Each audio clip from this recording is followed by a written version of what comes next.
The Honourable Minister of Finance and the Economy.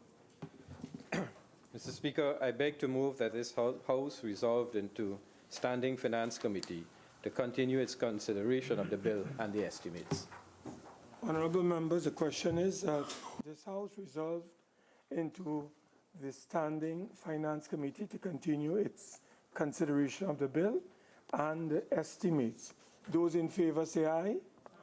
Any against? I think the ayes have it. The House shall now go into the Standing Finance Committee.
Honourable members, before we start,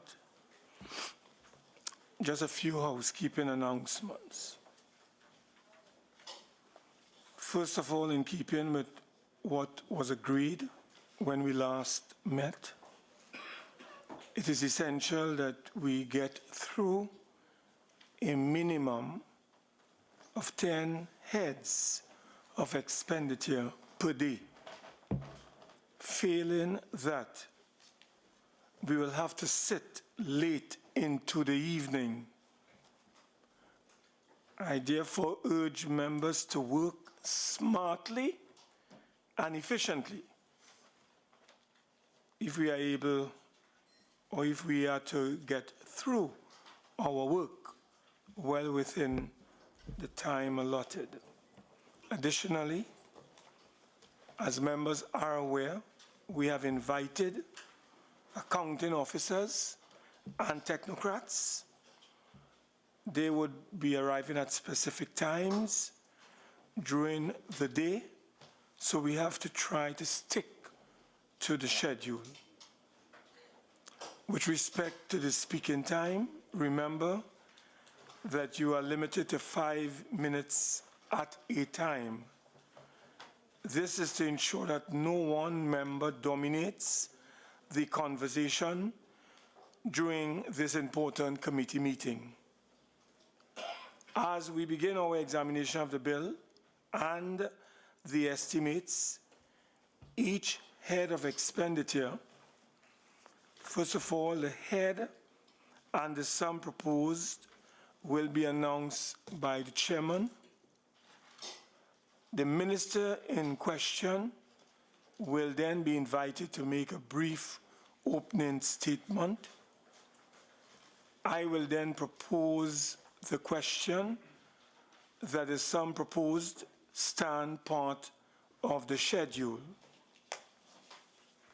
We shall then examine the estimates of recurrent expenditure. For each head of expenditure, I will call the subhead followed by the item. I will not call the sub-items. I want to repeat. I will not call the sub-items. Discussions can ensue on the item called and clarification sought. I will repeat the procedure for the development program. Once this is concluded, I will then put the question that the sum proposed stand part of the schedule, and the procedure will be repeated for each head of expenditure. Honourable members, the first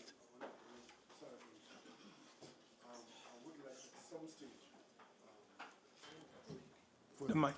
Yes. At some stage, with respect to the Ministry of Finance, that we pay some attention to the revenue document, the draft estimates of revenue, because I do have a couple of questions there.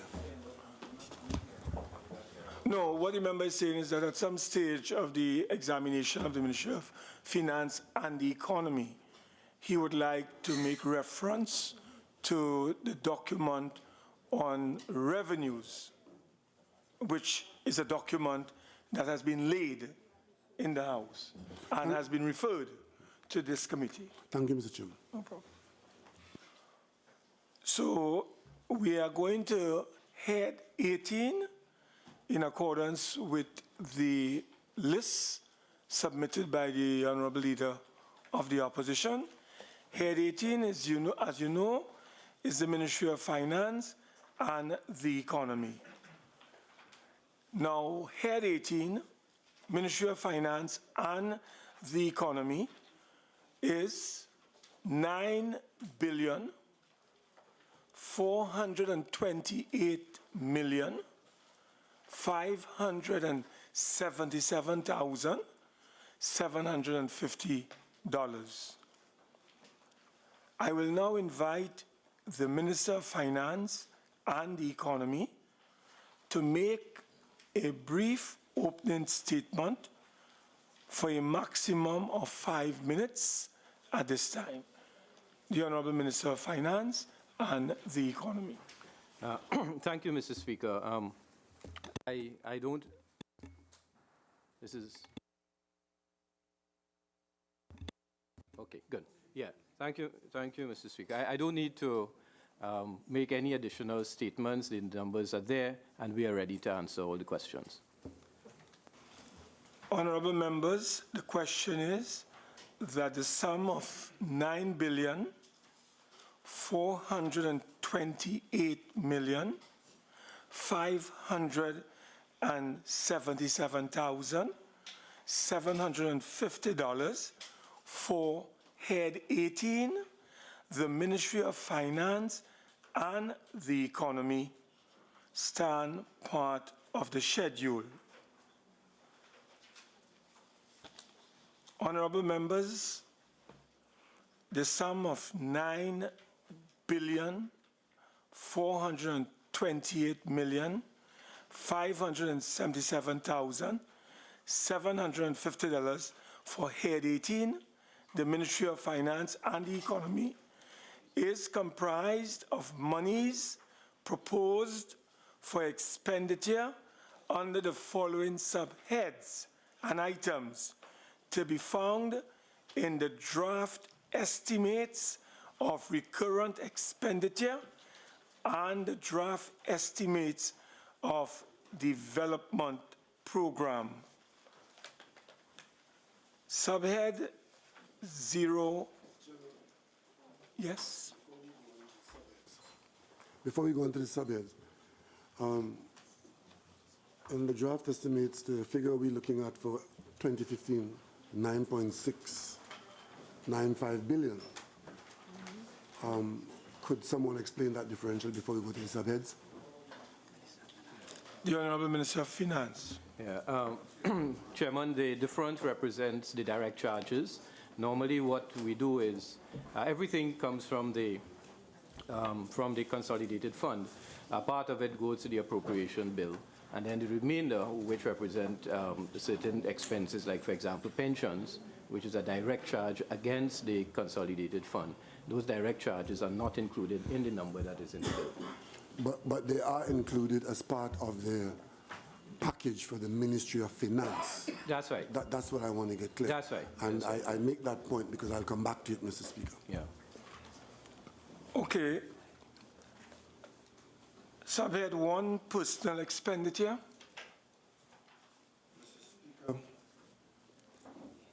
Item 1, general administration.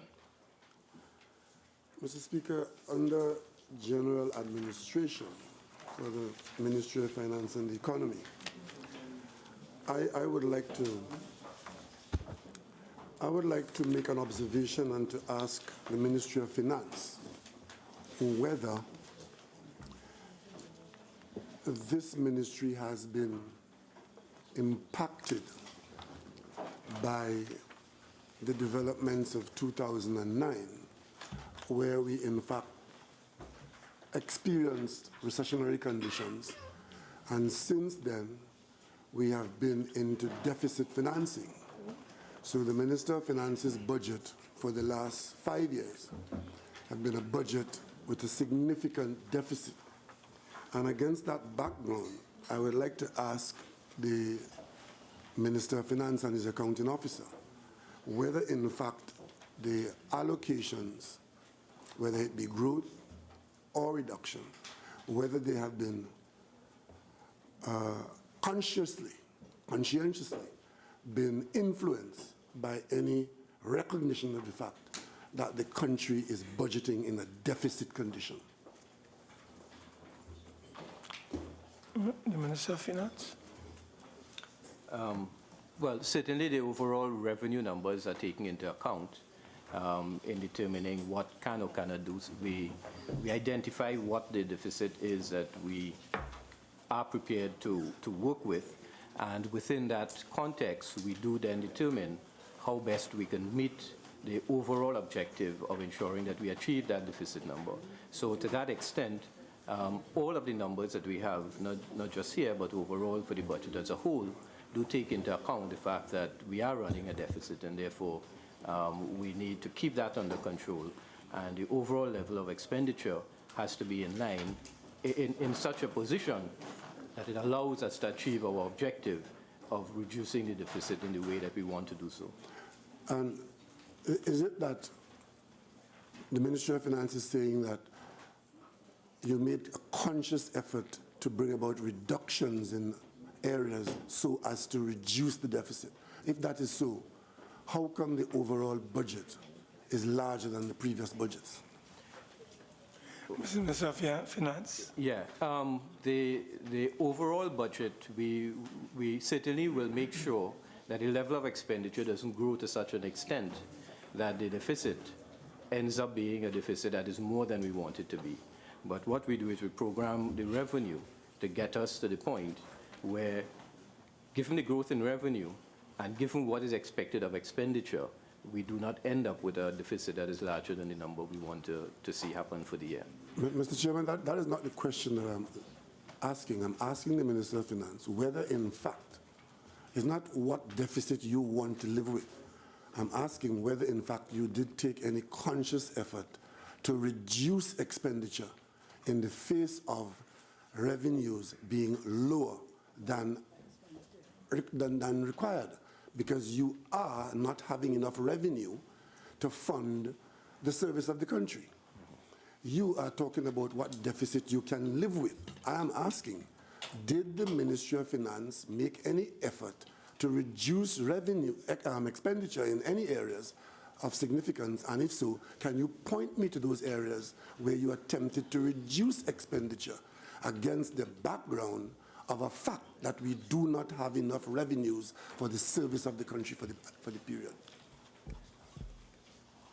Yeah. The Minister of Finance? Yeah, Mr. Chairman, as we go through the document, you will see that there are specific areas, goods and services, in specific ministries where the numbers are lower than the numbers that would have prevailed last year. And if that is so, how then the final product end up being larger? If there are reductions within the overall budget,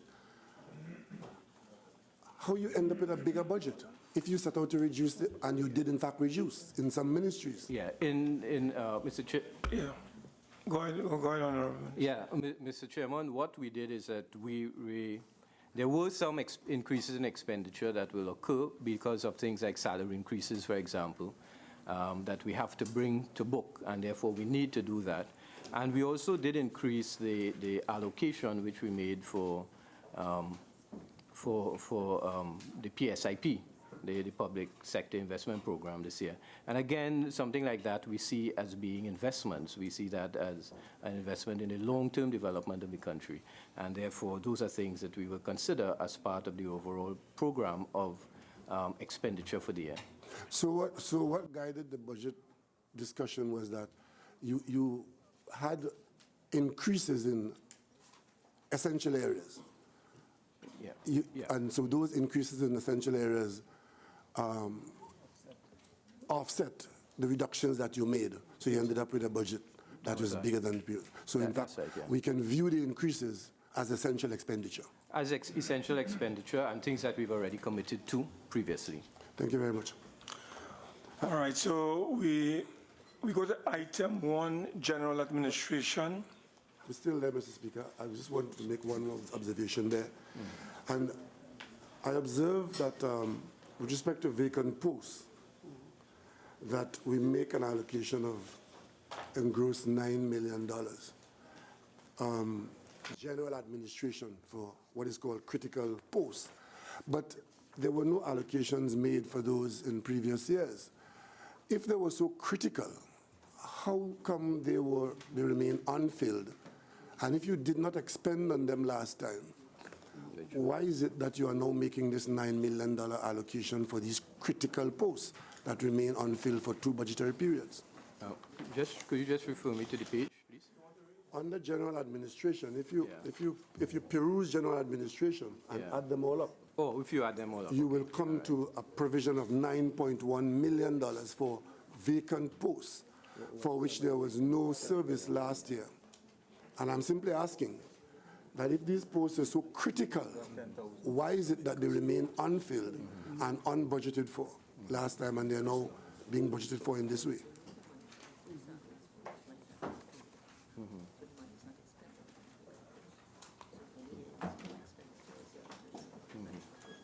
Yeah. Okay. Yeah, okay. Yeah. Finance and the economy? Yeah, some of it, of course, represented some of the important things like, for example, customs, Mr. Chairman, where we thought we needed to strengthen that particular area, and therefore we have made a decision to bring on persons in that specific area and increase the headcount. So that is something that we've made some provision for this year. But the thing is that normally, if that isn't spent, it normally goes, it just remains unspent during the course of the year, or if we need to increase it, I think you would take from salaries. Is that how you deal with it? It goes to salaries during the course of the year. But what we did is we had identified there were a few areas that we thought that we needed to fill in this year, and that is why we put the provision in. Well, under 01, Mr. Speaker, under 01 sub 07, we know, and we have been told by the Minister of Finance in open debate, that we have been increasing our debt load. Could the Minister give us an explanation for the reduction in the debt servicing charges which are down from 1.8 billion to 1. No. Let us deal with general administration. There is a item that deal with debt as we go along. We don't want to jump. My mistake, Mr. Speaker. I am on the wrong page, sorry. Okay. I'm on page 64. Yes. We're on page 65. So We're on page 65, right? 65. Thank you very much. right. So we go now to item 2, budget division. Item 3, So- I am not waiting, I am moving. So follow me very carefully. So we are now on, we have moved from item 1, general administration. We are now going to item 2, budget division. We are going to item 3, customs and excise. Mr. Chairman. Speaker, All right, I recognize, No, I'm on 3. I'm on 3. let I'm on the 3. leader go Mr. Speaker. first. I'm on 03. But Mr. Speaker, I know you want to rush along, right? But you must bear in mind that this is the first time we're doing this. So there's a certain learning curve we have to go over. And also we need to pace ourselves so as to get the best out of the exercise. So I would assist you to push things along, but not so fast that we can't cope with your pace. I know you have long strides, but we'll try and keep up. 003. Overtime for monthly paid officers in the Customs Division. I noticed that in 2013, the provision for overtime was $27 million. For 2014, it was $28.5 million. Why is the Ministry of Finance budgeting for $82 million for customs overtime for 2015? An increase from 28.5 to 82 million. What justifies that? the Minister of Finance and the Economy. It relates to actually an arrays of overtime for the period 2007 to 2013, 14, sorry. So the order was recently signed, and therefore what we've done is made provision for it in this year. Am I to understand that there's an impact in the customs of $30 million in overtime? Over whatever 6 period years, of time? 6 years, 7 years. It's the arrears that we're paying over the 7 years which hadn't been paid. So you now have a liability of $30 million in overtime to the custom officers? Yeah, that we need to settle. And therefore we've put it in here. Yeah. The only thing Mr. Speaker, I'm not going to be distracted by the inheritance story, because the only thing I inherited is what Joe already left for me in Mason Hall. This is not inheritance. This is administration of the country. And when I'm asking the Minister of Finance, what transpired between these 28.5 and 82 million? You're now telling me it is overtime. Question is, why wasn't that being paid when it was incurred? Why weren't those charges being paid at the time when they were being incurred? Because my understanding is overtime is paid as part of your periodic emolument. If you're a daily paid worker, you get your overtime computed based on your daily income, and it comes to your fortnightly package. If you're a monthly paid worker, you work overtime, it's computed to come on your monthly paid allocation and disbursement. What happened in the Ministry of Finance in the Customs Division to allow $30 million of overtime to remain in arrears for so long? And the Economy. Yeah, there was a delay in finalizing the collective agreement, and the legal notice was only recently done. So as a result, actually, the arrears for 2007-2008 will be completed this year, and the remainder will have to be picked up in next year in 2015. Am I to understand, Mr. Speaker, that the Minister of Finance is telling us that this $30 million is but a part of the overtime paid in customs? Because if it is related to collective agreement, the collective agreement would only have changed the status quo by a percentage, and a payment of the existing arrangements would have been made. Am I to understand that this $30 million is only in relation to the marginal increase that followed from the collective agreement? It would have been In which case, give us an approximation of the general total of overtime in customs? Could you supply that now, or you want to? Yeah, I don't have the exact number for the overtime by year, but I'll ask the budget director to get it for you. In the meantime, I'll go to the member for the Martinez. Yes, Mr. Chairman, I'm seeing an increase of 53 million. So where's this figure of 30 million come from? Yeah, 53. Where's the figure of 30 come from? No, well, the figure 30 was quoted by the. No, but the obviously Honourable based on MP. something you said. The increase is 53 Sorry, million. you're correct, it's 50. 50. Yeah. That's the figure I have, but I thought that was the figure that was And you are mentioned just now. saying that that is Back pay. an accumulation Of several years. overtime owed from 2007 That's to right. and you are saying you can't give us a breakdown year by year? I'm saying I can give you, but I don't have it here right now, will so you give I'll it get to it. us? So I've asked the budget director to get it for When will me. we get it?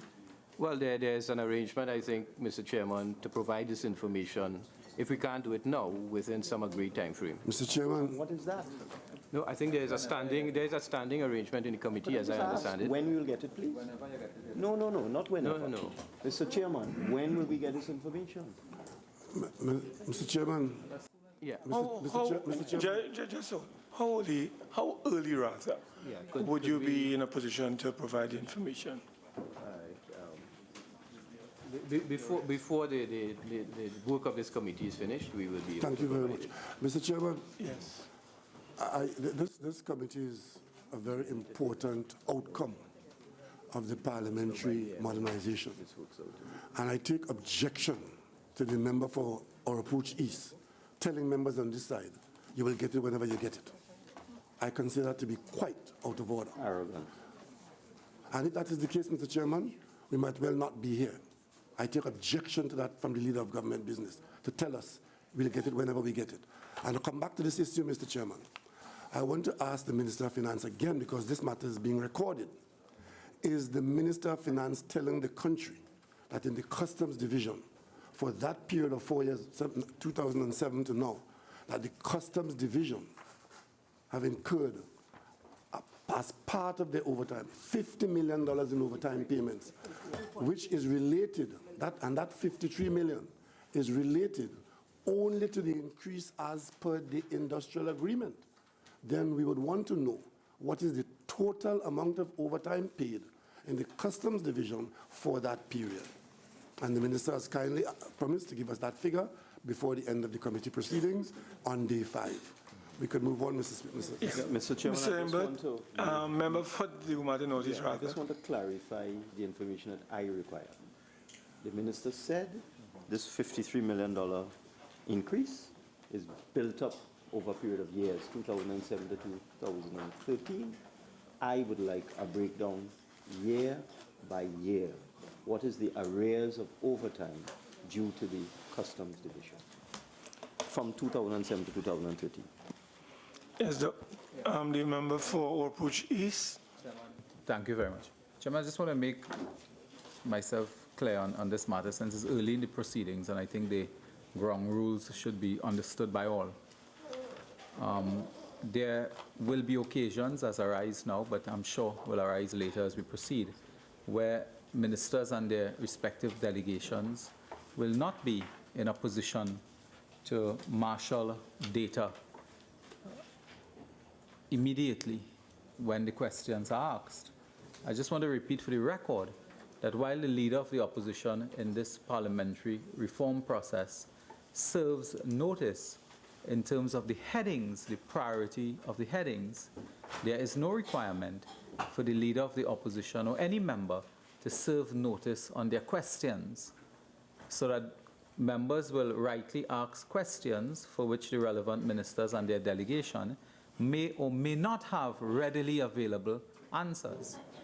We will, Mr. Chairman, give an assurance to members that as soon as the data can be collated, in some cases it may happen quickly, in some cases it may take some time, it will be made available to the Parliament, and the Parliament will make this data available to the members asking the question.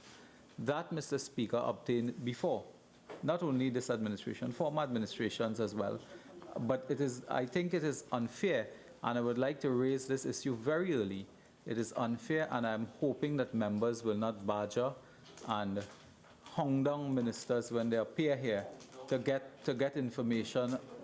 Because, Mr. Speaker, I want to make the point that it is not in the interest of this process for anyone to be extemporing answers as we go along. There's only one extempo artist in this hall, and he's sitting in my arrow seat. We will not be forced to just extempo answers where there are critical questions, so that we will give an assurance. But it's not every piece of information you can just get in 20 minutes. There are times when we'll have to marshal the data and provide it to the Parliament, and I think we should work within that spirit. That's all I have to say. All right, before we go to and fro, we'll be wasting time. The decision has been that before the end of these sittings or meetings of our committee, the Minister of Finance has given an undertaking that it will be provided. I don't want us to get involved in these crosstalks because we're going to lose time. And when I begin to mash my gas, because I have a deadline of 5 days to satisfy 50 heads, and I want members to understand we have to work efficiently and smartly. I recognize the member for Chaguanas West. You withdraw, Mr. Chairman. Okay. Could we then proceed to, I am moving to item 4, Inland Revenue Division, item 4. I had a couple more questions on item 3. Okay, continue. And it had to do with sub-item 01, salaries and cost of living allowance, on page 67. Right, 67. And there's a decrease in the allocation under this head from 64.1 million to 58 million. How is it that there's a reduction, there's a major reduction under this head, yet a hike in the allocation for overtime payment?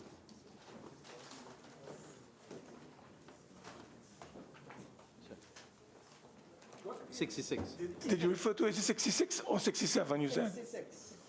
66, right? Yeah. Okay, page 66. I'm just asking, I'm seeing a mismatch between salaries and overtime. And a simple question, is it that we are catering for overtime as against having the departments properly staffed and function within normal time? That's the question I'm asking. Minister of Finance and Economy? In fact, the overtime numbers relate to persons who were in the positions since 2007. Some are no longer in those positions. Some would have moved on for various reasons. Nevertheless, the overtime still needs to be paid where they were incurred. In the case of the salaries and cost of living allowances, those relate in respect of the current positions as they exist now. I don't know if that answers the question properly. Oh, Mr. Chairman, one point. When I made the commitment that we would provide the information just now before the committee ends, I'm assuming the committee will take 5 days. Yes. And if the committee ends this evening, I may not be in a position. Well, that is understandable, and we'll arrange that. Right. Just Mr. Smith, spare me one comment there. This exercise, Mr. Chairman, is a request for money. And we, on this side, are making the assumption that there's something underpinning the request. So, for example, with respect to this $50 million overtime for customs, as we are told, I'm making the assumption that somewhere in the Ministry of Finance, the work has been done, the knowledge is available, and it is that which caused them to ask the Parliament for $53 million. So all we're saying, share that information with us. We're not asking for magical numbers in 20 minutes or 30 minutes. And the Minister of Finance has agreed that within a matter of days, what we anticipate exists in the context of the request for specific sums that be made to the committee, and that is reasonable. We don't expect magical answers, and we don't want fabricated answers. So we'll accept within the context of the exercise that the questions raised would be satisfied if they aren't available immediately. Otherwise, I will ask the question, what is the basis for this request from the Parliament, if you don't know what it is? Can we now go on? Is there any other concerns under item 3? Member for St. Joseph? Sorry, I just have a question on the Inland Revenue Division. No, well, we haven't reached yet. Okay, sorry. Item 4, Inland Revenue Division. Member for St. Joseph? Yeah, thank you. Under Inland Revenue Division, for vacant posts, salaries, could the minister state what are these vacant posts, their job description or their range? Because the issue of vacant posts comes up throughout the document. So just the range and quantity, the number of vacant posts. The Minister of Finance and the Economy? I don't want to just give a rough number. Perhaps if I can get a number from it. Just hold a second. Members, we cannot have crosstalk. This is a matter going live. So let us not engage in crosstalk and disturb the proceedings. Let us be silent, and those who cannot be silent, you can retire to the members' lounge. But I would like the Honourable Minister of Finance and the Economy to make his contribution in silence. Continue, Honourable Minister. Yeah, Mr. Chairman, I don't have the exact number. I don't want to just give a rough number that may be incorrect. So again, I would undertake to provide this information before the end of the committee stage. I would just like to clarify the importance of the information, because the Inland Revenue Division is one of our major revenue streams, tax collection agencies. So I think if you could provide it at the end of the Finance Committee, it will be good. Thank you very much. We go on to, yes, Member for Boris Plain South. Yeah, under Inland Revenue, it keeps cropping up over the heads we have just dealt with. There is for wages, overtime to monthly paid officers. That has gone up by $200,000. For 2014, you revised as $50,000. But at the same time, I'm having a little problem in trying to understand. You are paying this amount as overtime, but yet we have, as St. Joseph said, these vacant positions. What are these vacant posts? And I need to see, what is the nexus between, having to pay this amount and yet you have vacant posts. Why don't you strengthen the, your monthly paid officers to avoid the that increase in overtime? What is happening in there? Well, I think the Minister said he will provide that information in due course. Let us go on now. That was a different question. No, it is related. Let's go on now to Treasury. Item 5, please. Item 5, Treasury Division. Item 8, Investments Division. Item 9, Central Tenders Board. Mr. Chairman. Are you item 8? 9. Item 9, the member for the Gumati Northeast. In the context of the government's stated commitment or alleged commitment to enact the procurement legislation in early 2015, Mr. Speaker, I'm being interrupted and disturbed by the member for Caroni East. Could you ask him to stop? Mr. Chairman, I would like to complete my sentence. Right. The government has made a statement, the Prime Minister has made a statement that the procurement legislation would be laid in this Parliament and enacted early in this parliamentary cycle. In the context of that stated commitment on the part of the government to enact procurement legislation, which would involve the repeal of the Central Tenders Board ordinance, why is the allocation for the Central Tenders Board the same? In fact, it's increased from 7.1 million to 7.2 million in the estimates. If you're going to abolish the Central Tenders Board, which is the clear intent of the procurement bill, why do you have an allocation for the CTB in this estimate? For the whole, I'm not asking you. Yeah, Mr. Chairman, there will be a period of time before we actually can move from the Central Tenders Board to the procurement regulator.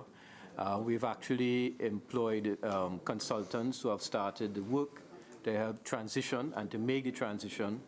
It's a very complex transition. It's likely to take more than 12 months in order to get to where we want to be. And in the circumstances and given the arrangements that we expect will have to be put in place, we expect that we will need to carry the Central Tenders Board for at least 12 more months. So what the minister is saying now is that the existing procurement regime is going to continue for at least 1 more year? That's what you're saying? Because that's what you just said, eh? Yeah, I expect that the actual implementation will take about a year. All right, so the new NPSA. procurement regulations take, and so on will not come into effect for 1 year, and this is why you've put the same allocation for the city. Yeah, that's our, in terms of That's our what he's saying. projections, and therefore No problem. we have made, we've taken the conservative view, and we've taken the more careful view of ensuring that we have everything in place in the problem. event that it goes I even understand. for a longer period of You time. don't want to enact procurement legislation. I understand. You don't want to implement it. Item 11, National Insurance Appeal Board Tribunal. Item 14, Financial Intelligence Unit. Mr. Chair, The member for the Gomartin Mess, I did- no, the I defer to Gomartin the- I defer to Leader of the- the Opposition, and then member for the Northeast, and then member. Mr. Chairman, with respect to the salaries and cost of living allowance for the Financial Intelligence Unit, it is my understanding that there are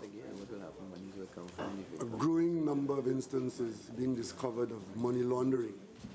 In fact, it is general sentiment in this country that one of the biggest threats to the economy and the country as a whole is this whole question of money laundering. And our protection from that nefarious activity should come from the surveillance and reporting by staff of the Financial Intelligence Unit.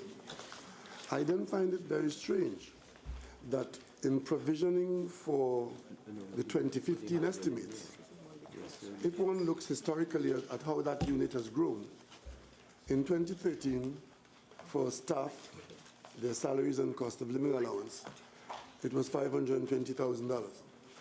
By 2014, the actual revised figures was 2.028 million. What is the basis on which the Minister of Finance is reducing the allocation to the Financial Intelligence Unit to 1.6 million? What justifies a reduction, which I may interpret as a reduction in staffing, when in fact the unit should be ramping up its role in treating with money laundering in a growing economy? The Minister of Finance and the Economy.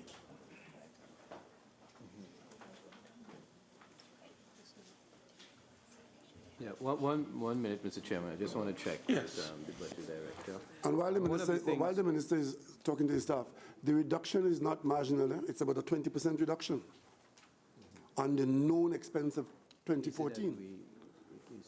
So it must be something significant to have brought about a 20% reduction in provisioning for the Financial Intelligence Unit.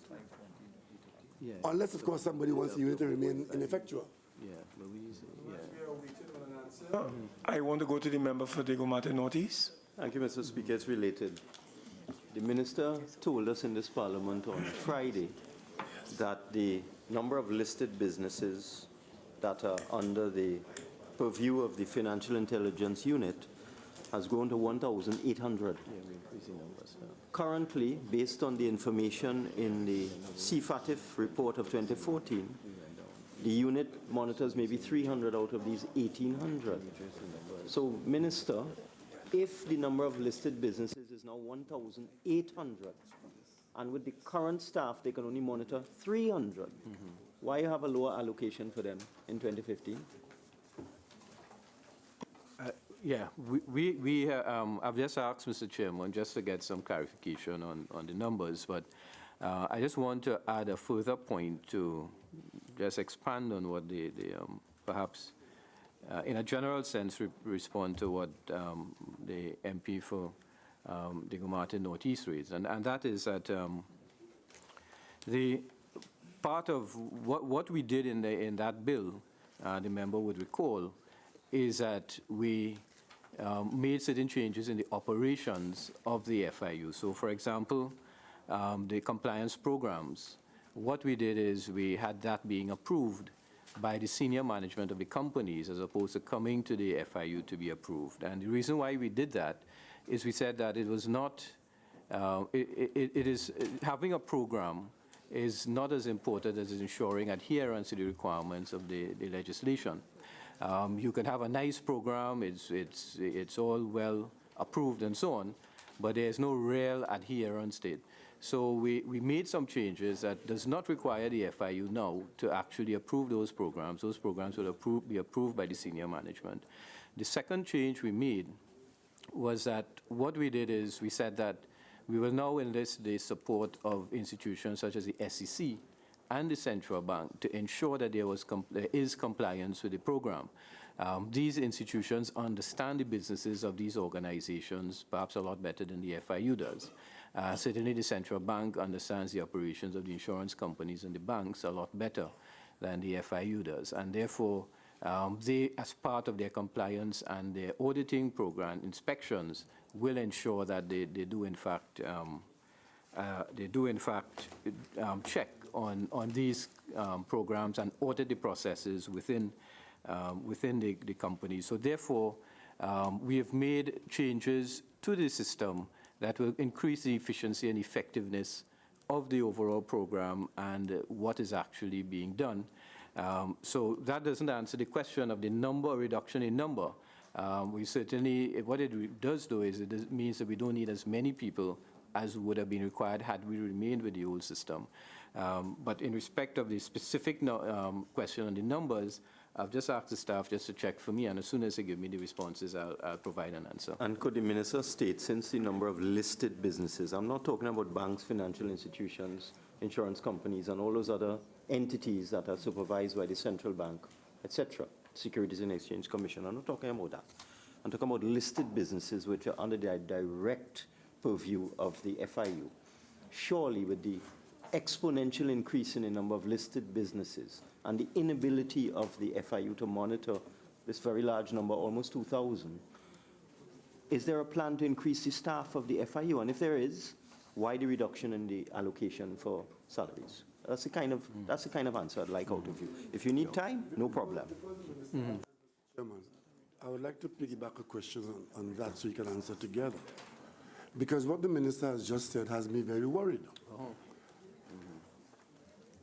The minister has just said that the FIU, which as far as I'm aware, when the parliament created the FIU to do this monitoring of the economy in that way, I'm not aware of any aspect of that legislation which makes the FIU an appendage of anybody else. My understanding was that the FIU would have had within it the competence, the total competence to monitor financial transactions in the country. And what the minister has just said there is very, very troublesome because he's saying that subsequent to the legislation, administratively, somebody or bodies have taken the decision that the FIU would rely on the SEC and the central bank and other third parties to get its responsibility discharged. And against that thought process and that background, I'm seeing here a 20% reduction in the staffing by way of the finances for the FIU, and that is worrisome. Who took this decision to reduce the FIU's expenditure by 20%? And now I'm asking the Minister of Finance, where did this story come from that the FIU must not be able to have within its own borders the full competence to exercise its responsibility and will rely on Central Bank and SEC and Miss Mary Jane and whoever else? This could not be serious. This is very worrisome. Take a note of that. Member for St. Joseph and then Aruka Malone. Chair, the speed with which you went to the FIU, I missed my opportunity to ask a question under the National Insurance Appeal Board Tribunal. Would you entertain that? You missed. The board go on. Thank Let's you. go. Member for Aruka Maloney. Mr. Chair, my concern that I would have registered would have been similar to the concern raised by the member for Digger Martin Northeast with reference to the number of staff available at the FIU and the fact that the salary would have been significantly reduced, and I think that the Minister of Finance really needs to reconsider that particular item. Minister of Finance and Economy. Yeah, okay. With respect to the FIU, actually the figures, the revised estimate of 2,028,000 on page 70 included the arrears of back pay for certain personnel within the FIU, and therefore that is not a recurrent expenditure. The actual recurrent number is the 1.5, and the 1.5 is really the number that was increased to 1.6 this year. So, all right, so I think is that, So is that one more staff member? okay, I About think, 100,000? No, it's a serious question. No, and I take the question, Mr. Chairman, and I would say that actually on page 80, under goods and services, actually they are. no, we come into that. Yeah, Okay. I have a Come question into on that too, don't worry. Yeah, so what I was going When we to get to say 80, I'll deal with that. is that there are a number of contract employees in the FIU, and that number is being increased, and that number is not here in this head. It is in that particular head that I was referring to. All right, I think, let's go to item 17, Office of the Supervisor of Solvency. Speaker, Yes, member for we have a provision overall of $4 million for this new office. How urgent is that office, and is the government in a position now to make full use of that office in terms of the $4 million allocation? What would be hurt if that office is not operationalized now? Minister of Finance and Yeah, well, Mr. Chairman, I think it's important that we build the capacity from now. In fact, even before in fact, just as soon as the office was established, we had one particular insolvency that was immediately referred to it that required a certain expenditure of resources. And since then, there have been a second one that has been referred. Now, we don't expect that there will be large numbers of insolvencies occurring, as may have happened in the late 80s and so on. But nevertheless, we need to build the capacity of the institution. We need to appoint the person. We need to invest in the training and development of the unit. And very importantly now, we will no longer be going to receivers of companies. We will, in fact, anything that comes up, we expect that a number of them will be referred to the supervisor of insolvency. And one of the things, too, is that you're likely to find that it's happening where, in order to prevent companies getting to the point where you actually have to liquidate or appoint a liquidator. So I expect that you will continue to have a need for the persons in there. And I think we should move to put the office in place. Where would this office be located in terms of reporting and administration? Ministry of Finance? Yeah, the office is in the Ministry of Finance. How will the staff be hired, and what sort of process and procedure will be followed to hire staff for this office? yeah, Minister of Finance. We go through the SRs. Yeah.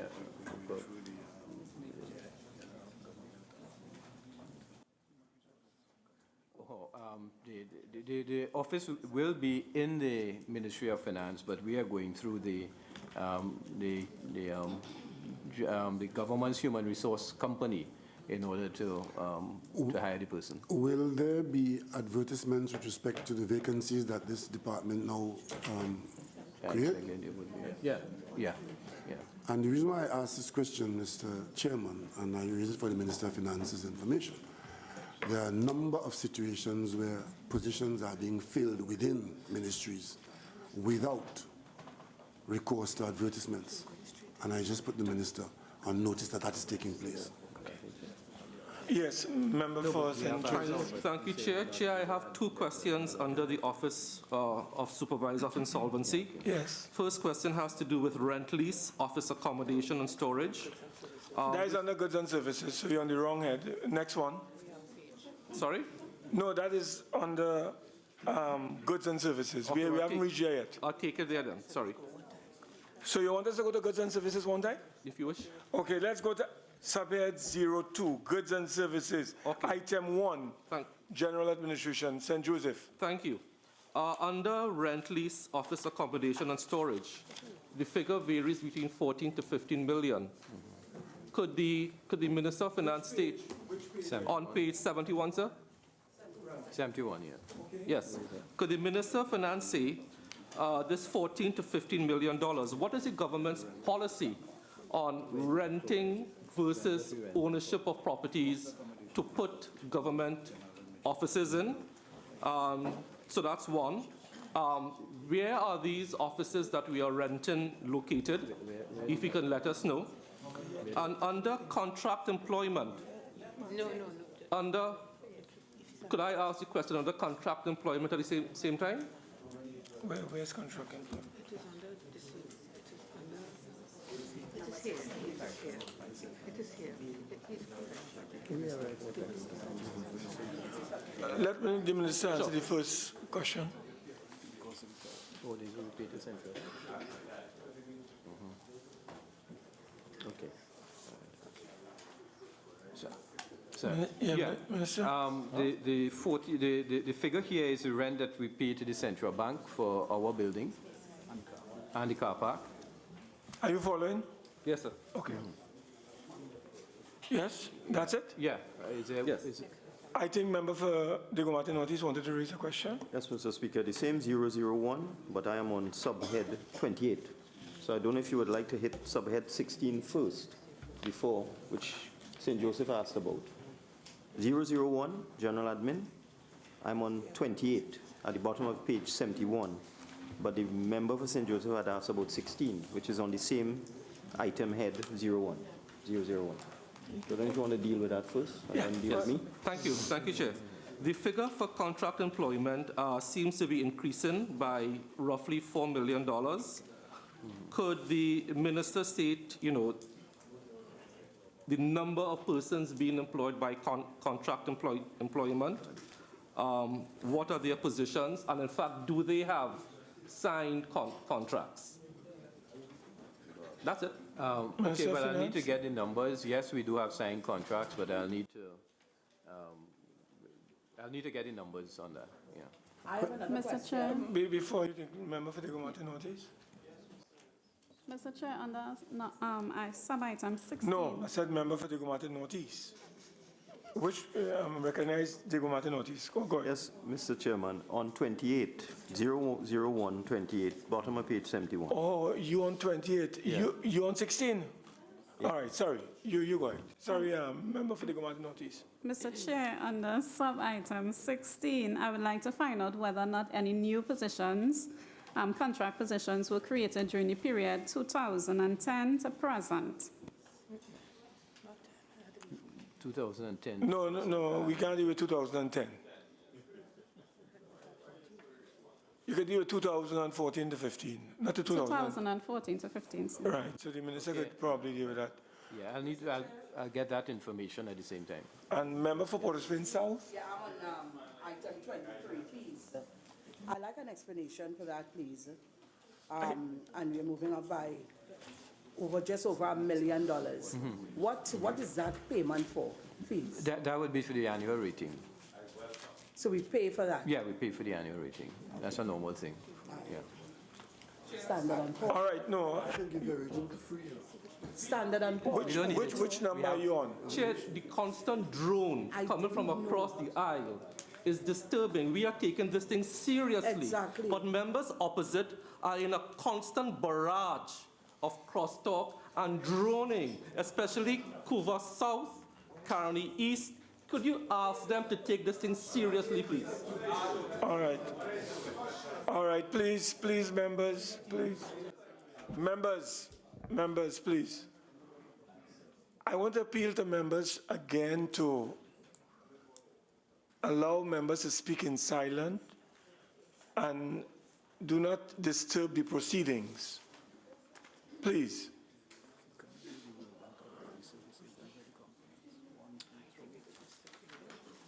Mr.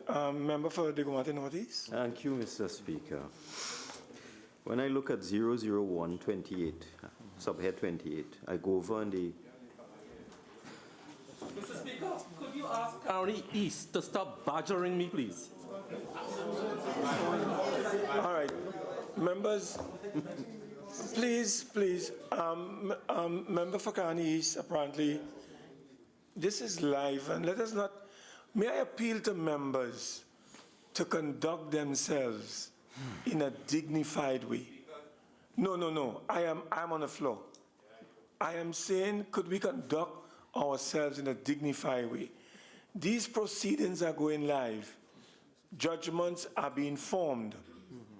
Let us conduct ourselves properly. And if for some reason members are not happy with the proceedings, just maintain your calm. Let other members speak, but do not disturb the proceedings. Please. I appeal to members.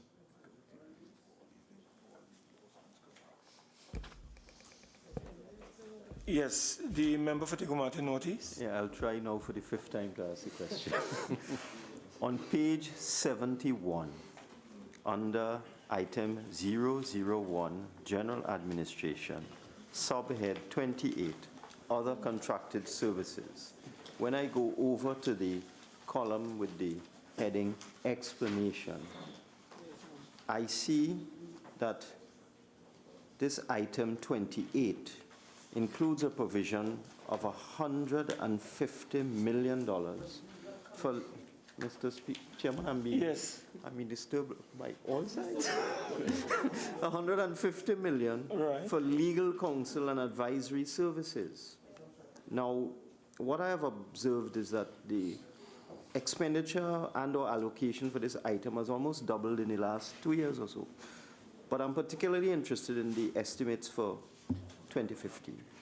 Could the minister tell us who on earth are you paying $150 million for legal services? Which lawyer so lucky to get $150 million from the Ministry of Finance? Could we get details of what this legal counsel is all about? Who are the attorneys? How much you are paying them? Why are you paying them? What is it for? Etc., etc. Better and further particulars. $150 million for lawyers? Could we get a breakdown, please? And I understand that's in addition to the annual retainer. So we want to know. Minister of Finance? Yeah, these expenses have been incurred, Mr. Chairman, for the CLICO HCU matter, Sural, and a number of other areas such as this, particularly also because it also includes the payments to the accountants for some of the restructuring programs and so on that are being put in place. It's not a problem. I just want details, please. Names, amounts, purpose. Okay, well, we need to... no problem. If you give me by the end of the week, that's fine. We could go on to item 2 now? Mr. Chair. Okay. Mr. Chairman, I just, in the heat of the last interjections, I wanted to ask one question on the contract officers of my colleague, Minister of Finance.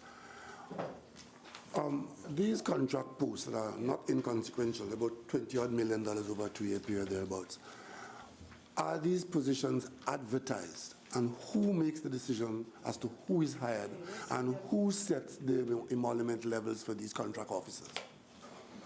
Minister of Finance? Yeah, it's there through PMCD, and but we advertise them. Yeah, I'm given the assurance that the positions are all advertised. They are determined by PMCD before we actually proceed, and the salaries would be determined by the CPO. Yeah, by the CPO. Yeah. Now, Mr. Chairman, I just put in the minister on notice that throughout this document, virtually every ministry has an ample provision for contract officers. And there are very few people who read the papers more than I do. I wake up in the morning and I read every newspaper from cover to cover. And I am not familiar with any constant request, which is by way of advertisement for vacant positions in this country. But I'm seeing the Minister of Finance and other ministries asking the Parliament for tens, if not hundreds of millions of dollars for contract officers. And I'm being told on record now that they're all advertised and that they're determined by the PMCD and that the positions are being, the emoluments are determined by the CPO. And I want to ask the minister whether he can confirm that or whether it's a statement of expectation. No, I've been advised that that is exactly what happens. Some of these positions actually are not, where you have contract positions, they're not new contract hires. They're actually people who are on contract for something like 3 years. And therefore, not all of it would be positions that are being advertised in any single year. I understand that, but there's a substantial amount each year. And also, while I'm on this subject, what's the normal term of one of these contracts? Is it 1 year, 2 years, 3 years, 4 years, 5 years, 6 years, 10 years? What is the normal acceptable term for a contract within these provisions? They would vary depending on the position, but by and large, the contracts that I have seen have been in general for 3 years. Is the minister aware of any contract being put out there by ministries for 5 years and 6 years and 10 years? In his ministry? I see. Okay. Well, he's the Minister of Finance. He's funding the whole government. In his ministry? In your ministry, are you examining now? I don't think we have. For any period beyond 3 years? I haven't seen any, and the PS is confirming he's not aware of it. The member for St. Joseph, member for Ruka Maloney. Mr. Speaker, Chairman, under heading 28, other contracted services, extreme right margin, Roman numeral 2, other costs for fitness center, $253,000. Could the minister say where is this fitness center located? Who is the contracted party and who attends this fitness center? Roman numeral 5, $7 million for other contracted services. Could the Honourable Minister say what are these other contracted services for $7 million? And Roman numeral 7, $263,000 for the monitoring of radio and TV stations. Could the Honourable Minister tell us, one, the purpose that the Ministry of Finance is monitoring TV and radio stations? Two, to whom is this $263,000 to be paid? All the entities receiving this $263,000. Thank you. Mr. Chair, Roman numeral 4. Yes. That speaks to consultants to the Ministry of Finance. Who are these consultants? What consultancy service do they provide, and how much each is paid? You got that one, fees for consultants. Fees for which number is that? Which number again you're referring to? So, Roman numeral 4. 4, okay. All right. Fees, names, purpose.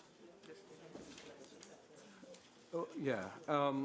Okay, with respect to the 253, the fitness center is actually the fitness center downstairs in the Ministry of Finance building.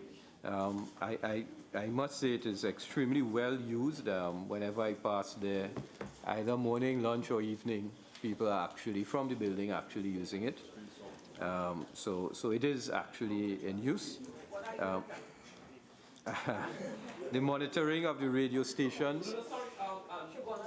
Contracted party to maintain it. Who is it contracted? Ministry of Finance, there's a gym committee in the Ministry of Finance that maintains it. And they hire the trainers and so on. Okay? Yes. The other contracted services. Mr. Chairman, could you ask Please. my colleagues opposite again? Yes. Yeah. Yeah. Please, members, please.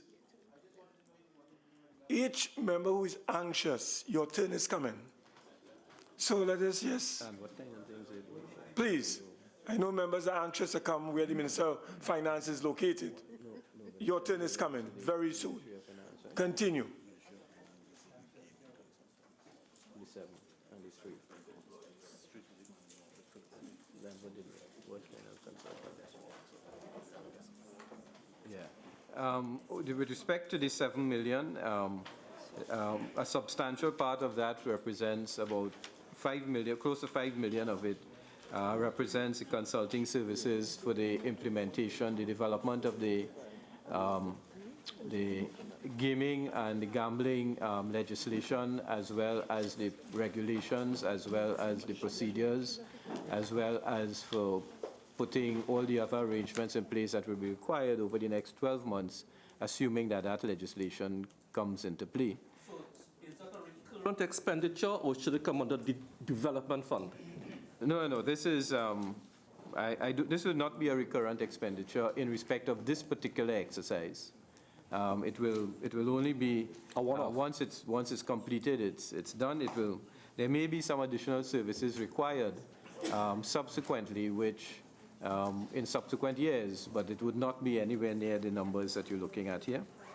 With respect to the monitoring of radio and TV stations, what this is the dissemination of the news bulletins.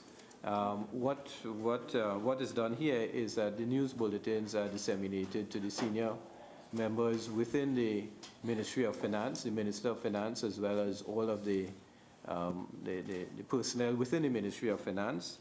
I understand this is a process that had been going on. Certainly, when I got to the ministry, it was there, and it was a process that had been in place previously. And the company which deals with this is a company called Willow Works. So I'm told that is the company that deals with that particular area. With respect to the consultants in the Ministry of Finance, that relates to the various consultants which are used by the Ministry of, by the Strategic Management Office to deal with a number of projects that are being handled there, such as, for example, the pension plan system and a number of other similar types of projects. Minister, you use the word dissemination of information under subhead 7, but subhead 7 says monitoring. Dissemination means sending out information, but monitoring means looking and listening to news broadcasts. Are you disseminating information or are you monitoring what is happening in the news? Yeah, what they do is they go through the various newscasts and then they summarize it and then they disseminate it. So that's what the process is. All right, we have to move on. We're still on the item. We're going to item 2, budget division. We go to item 3, customs and excise. Yes. 62, promotions, publicity, and printing, where in the last 3 years, this ministry has spent or is anticipating to spend $12 million. What is the justification for this level of expenditure on promotions, publicity, and printing? And could the minister indicate how much of this covers political broadcasts or persons making political statements with respect to the government's performance? Your government is working for you. Well, I don't know how to answer the last part, but basically the expenses here would relate to printing of the budget documents, the expenses incurred by the communications unit, the printing of the newsletters, the printing of various pieces of information that come out from the ministry from time to time. So it does include, and it would include various ads that we would have to put out from time to time. But the minister would be aware that a similar head exists in virtually every ministry and is well provisioned. Yeah, but this is ours in terms of what we would spend our expenditure on. Well, we look at the others as we go along. Yeah. Do you remember for Shorelands West? Mr. Chairman, can the minister tell us, under security services, which are the firms that you use? Security, mainly MTS. Right? I'm told only MTS. Thank you. All right, so we go on now to item 2, budget division. Item 2, budget division. Item 3, customs and excise. Mr. Chairman. Item 3. Yeah, yes. Mr. Jeffrey, member for Liberia Arthur. Member for Diego Martin West. Mr. Chairman, under subhead 1.3, maintenance of vehicles. Which page are you on? 73. I'm on 73 under 003,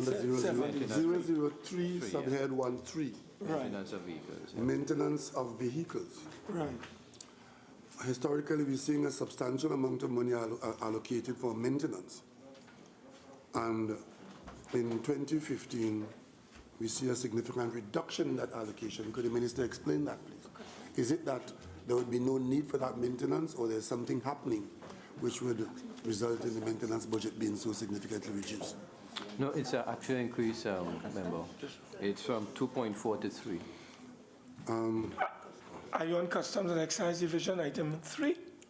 2.4. Yeah.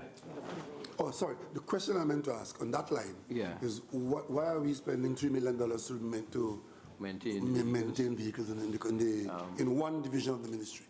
Yeah. Customs division. Yeah, it's the number of vehicles they have. Yeah. It's 71 vehicles? Yeah. Do we own all those vehicles, or we lease vehicles? Has the minister considered whether it would be cheaper to lease vehicles than to own vehicles and run this maintenance charge? Because it's established that if you have to have a fleet of vehicles to be used in that way, it is better to lease them in a competitive environment than to own them and be stuck with all that goes with ownership. Has the Ministry of Finance considered that? Yeah, we've done a cost benefit on it. Okay, yeah, he says they haven't done any recently. We could undertake. But is that something the Ministry of Finance would want to consider? Yeah. Because in terms of outlay, you will get the use of the vehicles. Your outlay is smaller, and if you're leasing vehicles for a 2-year period or even a 3-year period, you always have new vehicles available to you, and then you won't have the problems of vehicles going offline for long-term maintenance. Mr. Speaker, Mr. Chairman. Thank you, Mr. Chairman. Can you get some light on 28.5? I don't know, this technical assistance, U.S. Customs and Border Protection. What's that? We pay the U.S. money for protection? 28.5. Oh. Yeah, we do have a contract with the U.S. Customs who come in and provide us with training as well as technical assistance, advice, and so on, and we do pay. $4.5 million? Yeah, we do pay that service. Mr. Chairman? Mr. Chair? Mr. Chair, I want... Wait. Which one you want to go on, Member for Libre? 23. Fees. Page 73. Fees. Member for Carney East? Yes. Seeking some clarification on the time for any member to be asking questions. Is it 5 minutes by any individual for the entire heading? No. Let me just, if you look at the standing orders, it says 5 minutes per intervention. Okay. So a member can come back 5 minutes after and raise a question 5 minutes later. It is the chairman who has to regulate and manage this event. But members can come in beyond their normal 5 minutes and make their intervention. On different areas of the... It could be the same area, it could be different areas, but the management of the process is in the hands of the chairman. I think we need to move on. It is now 11:20, and we are still on item 02, subhead 02, and we have not even gone past item 3, which is customs and excise. So I'm recognizing the leader, and then Mr. Jeffrey, and then we're moving on. Member? Mr. Chairman, Martin West. In examination of these documents, I noticed that telephone charges in departments appear to be on the high side. For example, in this division, customs, we're budgeting $4 million for telephone charges. I want to ask the Minister of Finance if there are any controls in place to ensure that there is not abuse of these charges, which seem to be across ministries. And I just I flag it as an area which may need some attention. And I move on, Mr. Speaker, to other contracted service on 28. And we have in that charge, Mr. Speaker, a provision of $25 million for other contracted services, the main being operational costs of the container examination station. Question, who gets this money? What is the arrangement in place for the payment of this money for examination of containers, and what procedures are used with respect to ensuring that we get value for money here. And one other question. I see maintenance of X-ray scanners, $500,000. Could the Ministry of Finance tell me if this is the new scanner we just bought, and whether in fact those new scanners came with warranties for a particular period? If that is so, this major expense on the port, which would, if it came with a warranty, why are we budgeting $500,000 for its maintenance? Minister of Finance? Yeah, the figure includes the rent, which we pay to both the Port Authority and Point Lisas for the use of the spaces. We also have some overheads that go with it in terms of consumables that would be required. Now, these are sophisticated, and they do include some things that I suppose is radioactive. You can say it's so there are certain kind of protective gear and equipment and so on that need to be purchased to go along with it. We actually will be getting 4 new ones this year, which will be 4 portable ones, which we're getting from the United States, which we expect should come in within the next 2 to 3 months, and that will increase the costs initially. And then there's a management fee. Who we pay the management fee to? Port Services Company. Who is it? Port Services Company. I'm told also a Port Services Company that we pay a management fee to. Yeah, the four stations that are coming in will be 4 scanners coming in before mobile scanners. Yeah. Yeah, but they're coming in, are they new items? Yeah, they would be new. Will they come with a warranty? Yes, they will come with a warranty, yes. Okay. So All right, member for Libre. Item 23, fees. Under 2014, we are poultry 36,000. But 2015, we seen $650,000. Which page are you on? Yeah, which page? Oh, yeah. Item 23, page 73. Yeah. Okay, right.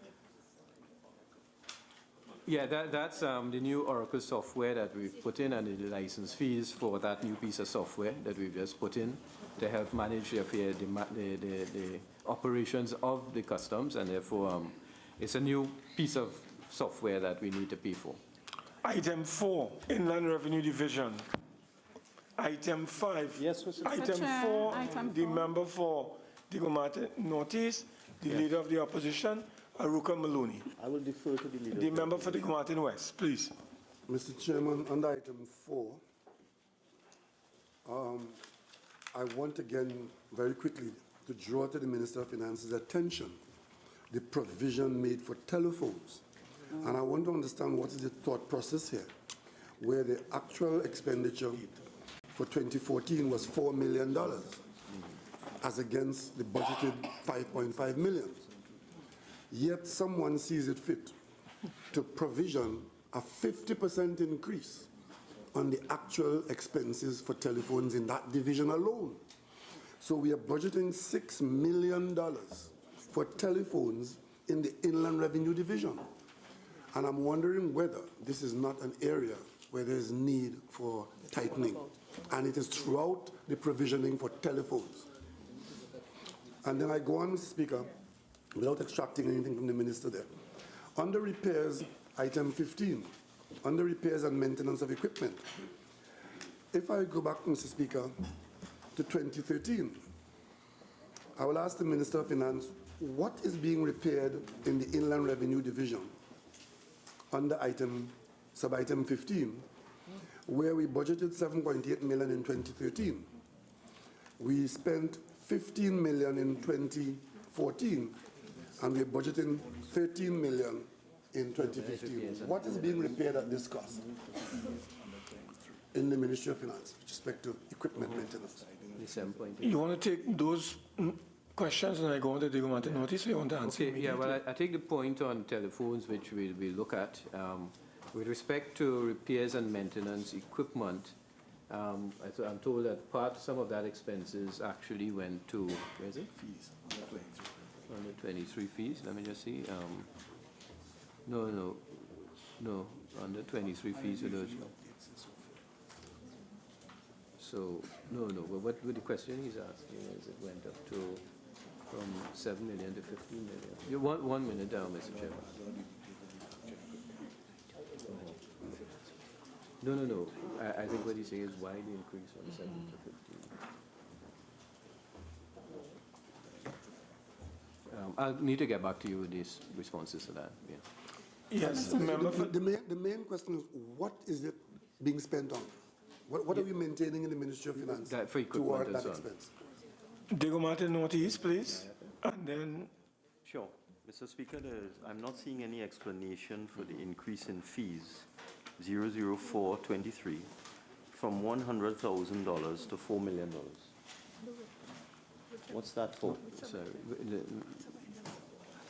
that is under which sub-item, member? Page 75, 23. 02, 00423, Inland Revenue Division, fees. The estimates for 2014 revised, $100,000 spent. For 2015, $4 million. An increase from $100,000 to $4 million in this fiscal for something called fees with no explanation. So could I get an explanation, please? Yeah. That particular number is really for support licenses, which were formerly catered for under Head 15. So there's a part of a transfer coming over, but it's basically in respect of licenses for support fees for support licenses. Okay, could you tell me which Head 15 you're talking about? This was for IT. Yeah. This would be if you look at 15 repairs and maintenance equipment. Which page? Page 74. Okay. They're saying that number is coming from that number into this particular head here. But I only see a reduction there of 1.2 million, and I see an increase of 4 million. Yeah. So you're saying What's going on? The increase. That is not a complete explanation. I'll get a breakdown. Let me check with Inland Revenue on it. Just give me a breakdown. Yeah, let me check with Inland Revenue on it. Okay. All right. All right, we're going on to item 5, Treasury Division. Yes. Briefly, I draw to the minister's attention again that provision for promotion, publicity, and printing, which is a recurring decimal throughout this budget, well funded, and I just draw it to the attention of the minister.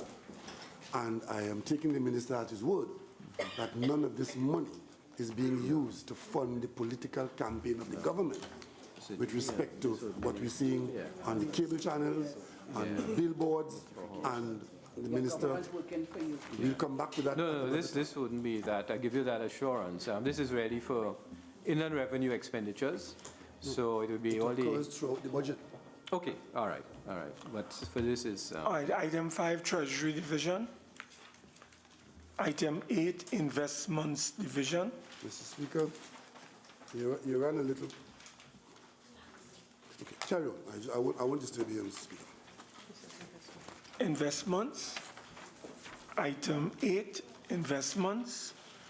Item 9, Mr. Chair, item 8, please. Item 8, yes, Aruka Malloy. Just give way to the member for Diego Martin once, and then I'll ask my question. Mr. Speaker, before we go on to go off investment, given the number of initiatives that the government hinted at and that the country expect, we expect that we would be doubling or redoubling our efforts in the investment sphere. I just want to ask the Minister of Finance, is it that we've exhausted our ability to be creative and expansive with investments? And I would have expected to have seen better allocation for investment, indicating that more activities to come with respect to our trust in investments in general. But I see this is what we have here is fairly minuscule and standard, like one man and his dog. Could the minister explain why the Ministry of Finance is not being called upon to fund an investment division that has more meat? Minister of Finance? I think in terms of the investments, if you're talking diversification and the other things, that would be in the Ministry of Trade. Now, there are some other areas where perhaps it may come in a specific ministry. In this case, this really relates to our internal state enterprises, the state enterprises division, and the monitoring that takes place of the state enterprise. So investment decision is not really making the investments. This is where they're monitoring what is happening in the state enterprises. The member for Diego Martin Central. Thank you, Mr. Chair. On the investments division, I take it from the line expenses of cabinet-appointed bodies. There's a decrease of $1.2 million. Which cabinet-appointed bodies may have come to an end during this period and to account for this decrease in allocation? No? Okay, I need to get back to you on that. I don't have it off the top of my head. We'll get that additional information. Member for Aruka Muluni. Mr. Chair, thank you. I don't know if I'm invisible at times, but I almost seem to be forgotten. Mr. Speaker, Mr. Chair, I noticed that there has been a significant increase in other contracted services from 279,600 in 2014 to 4 million in this current fiscal. Mr. Speaker, Mr. Chair, I would like to find out if the Minister of Finance could provide us with a detailed breakdown of those services that are contracted. Yeah, I can provide that. It's mainly the CARICRIS expenses relating to the credit ratings for the 4 state enterprises that we had identified. The VEMCOT, National Helicopters, National Flour Mills, and Predeco. Item 9, Central Tenders Boards. Item 10, Valuation Division. Item 11, National Insurance Appeal Board Tribunal. Item 4. Mr. Chairman? Yes. Hold on. On the National Insurance Appeal Board Tribunal. Yes. Might I ask where they are now located? Ministry of I'm Finance. seeing some changes with respect to the office accommodation, storage, janitorial, security, etc. Yeah, when did that move occur?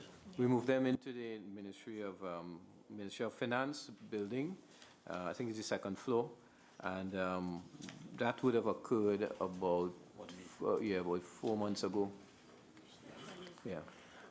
For item 14, FIU, Financial Intelligence Unit. Yeah, man. Yes, member for Diego Martin Northeast.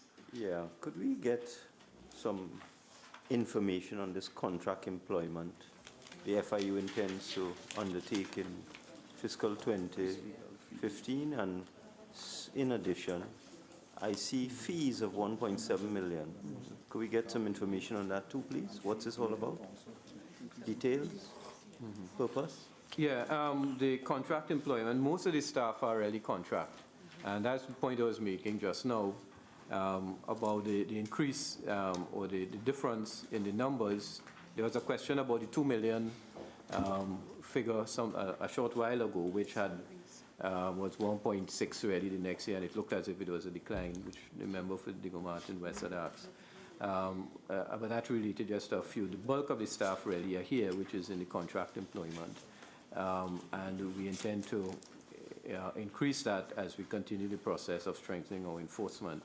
As far as the fees go, the fees relate again to the legal support services that will be required, we expect, we're projecting for the FIU to assist in enforcing the changes which we're making to the legislation. Okay, but all I'm seeing is an increase of 644,000. That's not very many people unless they are working for the minimum wage. Well, they'll probably be phased in over a period of time. It wouldn't be for 12 months. All right, but could I just get some understanding of how many contract employees you have and what positions they're in? Okay, we need to get that for you. And also, your provisioning for legal expenses, really, what do you mean? Do you expect challenges to come out, or is this for advisory, legal advice? It's mainly advisory type services, Legal but advice. there could be challenges. But okay then, so you'll give me the breakdown on 16? yeah. Right, okay. All right, item 17, Office of Supervisor Solvency. Yes, Member St. Joseph. Thank you, Chair. This seems to be a new item because we only have figures for 2015 as stated here. Under traveling and subsistence for this new entity, $103,000, is there any stated policy as to what this $103,000 will be spent on? And that's one. And if we go down to line item number 62, the promotions, publicity, and printing, again, a recurring decimal, $287,500. Could the minister state the name of the agency being contracted to provide these services, please? Yeah. Minister of Finance? No, we haven't contracted anyone for that. It's just a provision. Just a provision? Yeah, a provision which we've made. With respect to traveling and subsistence, yes, we do have the ministerial guidelines as far as the incurring of traveling and subsistence expenses are concerned. Again, these are all rough, not rough, but estimates based on the fact that this is a new office that just started a few months ago. Subhead 03, minor equipment purchases, item 1, general administration. Yes. If there are no, we move on, Mr. Speaker, from there down to 03. Yeah, we go into item Customs. 2. Customs. We go into item 2, budget division. Next. Item 3, Yeah, customs and excise. Mr. Speaker, this seems to be the year of the minor equipment because minor equipment, let me jump ahead a little bit, in all these subheads, seem to have been very well treated. But everything is relative, Mr. Speaker, and it appears as though in the Ministry of Finance, they handle so much money that $23 million is a minor thing. So in Customs and Excise Division, under sub 04, that's 00304, there's a provision for $30 million for minor equipment. But if one looks backward as to where this came from, in 2013, that provision was 1.1 million. In 2014, it was 7 million. What is the justification for jumping from 7 million to 30 million?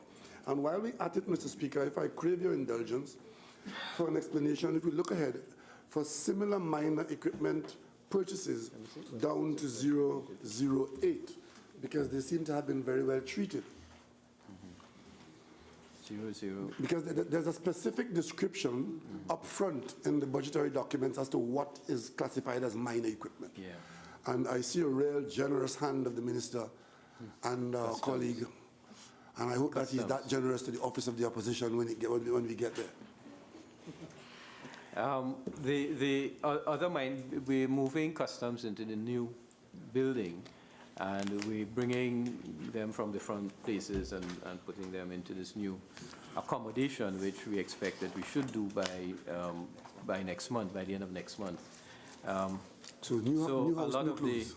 A lot of the equipment relate to, a lot of the equipment relate to putting new security arrangements in place, all the camera systems, some of the new computers, some of the new other related equipment, safes, and so on, that we will be bringing into the new building, which we've treated as other minor equipment, given there's no other heading to put it under, but it relates to that move and to the fact that we have to equip this new building.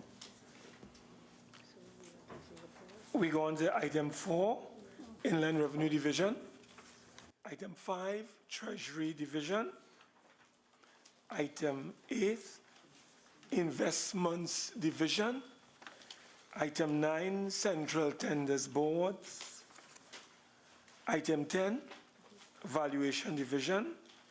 Item 11, National Insurance Board, National Insurance Appeal Board Tribunal. Item 14, Financial Intelligence Unit. Item 17, Office of the Supervisor of Solvency. Subhead 04, Current Transfers and Subsidies. Which one are you going back? I'm going to 04001 and sub 13, Organization of Eastern Caribbean States. To ask a question of the minister. In 2014, we made a payment to the OECS of $258 million. Where are we going now? I'm going to be on the current transfer and subsidy. All right, but are you dealing with item 1? We are the item. 001 sub 13. Right. That's what I Okay. am. Yeah, that's what I am. Okay. Yes. Okay. Thank you, Mr. Speaker. Yes. Yeah, I'm just asking Mr. Chairman of the Ministry of Finance, what was that payment for, and what were the terms and conditions associated? Chairman, this related to the support that we gave to the Eastern Caribbean states for managing the CLICO fallout and for meeting some of the expenses that had to be incurred, as well as the costs that had to be met by these governments in relation to that. It is not a payment that has to be repaid, so there were no terms and conditions associated with it. It was simply support that was given to the OECS in order to meet those. So it was a grant then? It would be a grant. grant? It would be a grant. How was that determined? How was the quantum determined? Did we pick up the whole charge? What was the overall liability? And what was picked up by the various territories in whose borders CLICO operated? Yeah. It was not the entire amount, but I don't have the exact figure for how much each state would have picked up on their own, so I could undertake to get that information. But it would not have been the entire amount, and it has not yet been paid. Provision has been made for it, and we are still in discussions with respect to disbursements, which could happen before the end of this year. Well, just a bit of... The minister may recall that the government at one time had taken the position that those who had come upon hard times with respect to CLICO, it was their own fault and it was their own greed as they chased after high interest at CLICO. And if the market collapsed, that is all about, that's what risk is all about. And for 2 years, the government spoke by way of ministerial statements about the absence of a liability by the state, the taxpayers of Trinidad and Tobago, with respect to investors in CLICO. And as a matter of fact, this had a sequel in the court. How does that mesh with the government taking up a liability outside of Trinidad and Tobago for CLICO's business arrangement that went bad? What was the thought process behind that? Yeah, I think what happened in the end is that the government did take up the liability, and we did make good the liability for most of the investors in CLICO, I mean, by way of honoring the FPAs, which has cost us quite a considerable sum. So notwithstanding the initial position, the government's eventual policy position is that they will make good this particular liability, and similarly in the same vein, of course, the CARICOM countries are important export destinations to some of our manufacturers, and we thought that it was important, given the failure of regulation here as well as in the OECS states, but certainly what happened here, to provide whatever assistance we could in the circumstances to deal with that particular liability, and that's how it arose. But having assumed that the liabilities on that basis, were there any assets associated with CLICO's operations in those territories in which we had an interest? And were any of those assets disposed of in any way with or without our consent, agreement, or negotiations? Yeah, thank you. I think, well, first of all, let me say it's both CLICO and BICO. So it would have dealt with both issues. In the case of BICO, there was very little assets left to honor or to provide any kind of support. And therefore, not much would have come from that particular source. But with respect to the others, as far as was possible, there were attempts made to realize on some of those assets, but very few of those assets would have been domiciled in those islands, so that the net effect of what they could have realized would have been very, very marginal. What I'm getting at is, I have no problem with what we have done I understand the justification that you have given. But what I want to know on behalf of the taxpayers here is that we didn't pick up the kitty while somebody quietly walked off with whatever assets might have been there. So I want to know that Trinidad and Tobago, as we intervene to keep our market whole, or as whole as we can make it, that we also had a look in to the proper disposal of any assets which could have contributed to the treatment with respect to the liabilities overall. And I want to know whether we were involved in any discussions about disposals. Yeah, the overall position is that they would not recoup fully, and therefore we did not ask for any additional assets to be assigned to Trinidad and Tobago as a result. But what we did ask is that where there has been in the past some constraints on Trinidad and Tobago banks owning or acquiring banks in the OECS, and we asked two things in respect of this. One, that as a condition of the disbursement, they put appropriate arrangements in place to strengthen their regulatory environment to ensure that this does not happen again in future, which they're in the process of doing now.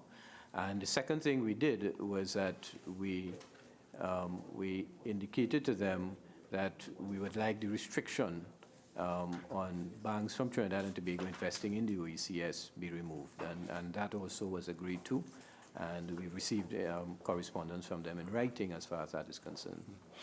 Are you aware of any asset disposal of any CLICO business or related business outside of Trinidad and Tobago? And are you satisfied that that disposal has been done to your satisfaction?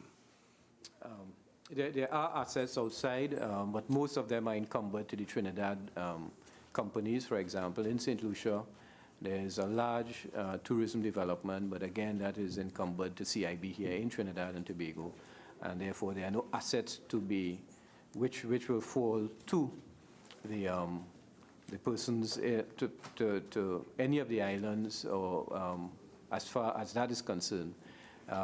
There are, however, with respect to BICO, the liquidators of BICO have been attempting to recover as far as possible as they can from the assets that exist. But again, there's insufficient to allow even their share of the loss to be fully met by the governments of the region. Chair, under subhead 04, current transfers and subsidies to regional bodies, I'm not seeing it here. Could the minister advise me where are our loan commitments to the Caribbean Court of Justice to which we don't have access? Where are our loan commitments to be found in these reports? Do we do anything? Because we do pay. I think it was funded by way of an initial $100 million US bond. So it's not. So I don't think it's an annual thing, and the interest from that. Yeah, the trust fund. Yes, you're quite. Okay, thank you. Yeah. All right, we go on. Yes, member for point 410. 07, Caribbean Regional Technical Assistance Center. There's a more than 50% expenditure for 2014 over and above the budgeted figure. Could you give the reason why and the details? Increase fees. Increase fees to the IMF for CARTAC. And I mean, why would they have increased fees? IMF apparently increased the fees for all members to CARTAC. Fees were increased by... It should happen in the subsequent year. But it should have happened in the subsequent year. It's not there. Is it more than 1 year that would have been paid at that stage? Yeah, how much arrears? I mean, I'm told it's arrears, but I'm just trying to find out. Arrears, sorry? Yeah, I'm told that the 2014 figure represented some arrears, but I just need to find out how much. I'm just trying to get a sense of how much. All right, we go to item 2, Commonwealth bodies. Item 3, United Nations organizations. Item 4, international bodies. International bodies. Sorry, yes. I defer to the member for the Member for Diego Martin. West, Leader of the Opposition. I see a payment of $727 million made only in 2014, and a provision of $39 million for 2015. That is international bodies, right? What is that about? This was for the Andean Bank, the country's shareholding in the Andean Development Bank. So that 727 was 100 million US? 100, it's over 100 million US, yeah. So we are now positioned as a borrower in the Andean Bank? We haven't borrowed, but we are But we are positioned to positioned. borrow. We are if we positioned. wished, yes. How soon can we be in a borrowing position? I think once you make the additional 37, I think there's an additional payment to make this year. Once we do that, we should be in a position, if we wished, to borrow. Yeah. Member for point 410? Thank you. It's covered by the member. Okay, we go to item 5. No, that same item. Okay, I member have for the to- Gumati notice? Yeah, I was going to ask a question which is made even more confusing now by the answer from the minister. So we've spent $1 billion to join, or will spend $1 billion to join the Andean Bank?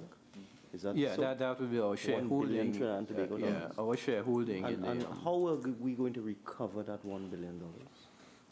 From what I understand, it would come from, well, certainly the lower rates of interest that would apply to investment, to borrowings from the Andean Development Bank would ensure that over time you get a lower rate of interest. I heard your predecessor say this, but I mean, has anybody done a value for analysis, a cost-benefit analysis?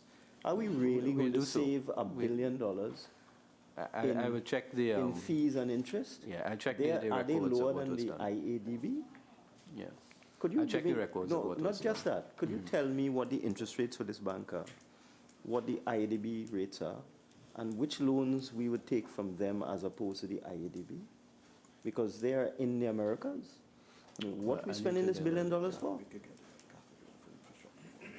Yeah, CAF, I'm told, is for infrastructure borrowing alone, as opposed to IDB. But let me, I'll get the information and We'd like to provide it see how we're going to recover that $1 billion. Yeah. Okay, item 5, non-profit institutions. Item 7, Sorry, household. Chairman. With, you deal with, On non-profit institutions? yes, non-profit institution? I'll defer to that person. No, you are. No, I'm on households. I'm on households. Someone made a Okay. intervention on. Anybody? Anybody? Grant of loans and expenses in connection with cultural events to cultural and social bodies. Could the minister just explain what the Ministry of Finance, what role the Ministry of Finance had in this particular line, and which events cultural and social bodies benefited?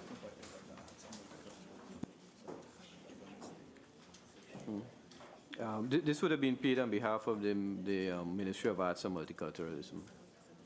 So it's not something that the Ministry of Finance itself would do. But it's a contribution to an international organization on behalf of Ministry of Arts. Do you know which organization benefited from this larger? You have it?